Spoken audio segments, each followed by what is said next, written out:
question that I have for you is, the Nigerian Constitution prohibits the ownership of firearms, but somehow these Fulani militants operating in the middle belt of region of the country, they're all armed. And we're not talking about ISIS, we're not talking about Boko Haram. Why hasn't there been some type of move or campaign by the Nigerian government to disarm these militants that are operating there, where we're seeing a lot of this killing that is coming from them? They have access to AK-47s and other small arms to slaughter Christians. Is this something that you've been talking to the Nigerian government about? Because I think it would actually have a serious impact, and it is something that I raised with the Nigerian government officials when we met with them. Thank you.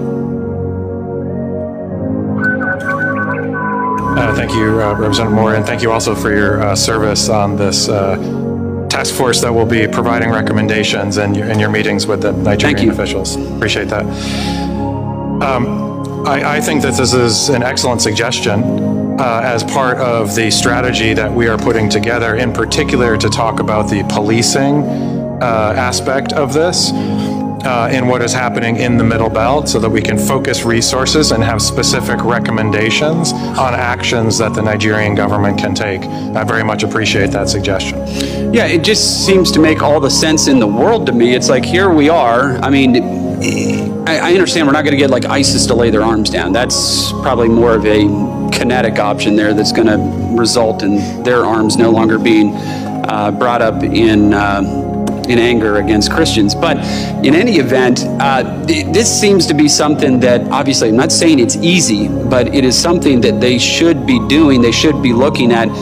And while I got just a couple seconds left, I would urge the Nigerian government to take a look at pardoning Sunday Jackson, who is an individual who was fighting for his own life, defending his life against one of these Fulani militants. That Fulani militant lost his life in that struggle, and now that person, Sunday Jackson's facing the death penalty. Now, where's the justice in that? Where is the justice in that? And all these Fulani militants are breaking the law. They are breaking Nigerian law. And so this Sunday Jackson disarms this person with a knife, protects his own life. He's going to prison and now faces the death penalty, and Fulani militants just roaming bands of them with AK-47s, and that's no problem. You are so right about this question of prioritization. I know I'm over time, Mr. Chairman, but I appreciate the time. Thank you so much, Mr. Moore, for your leadership. Mr. Chairman, thank you so much for your personal invitation, for your leadership, and for your friendship. I'm honored to be back.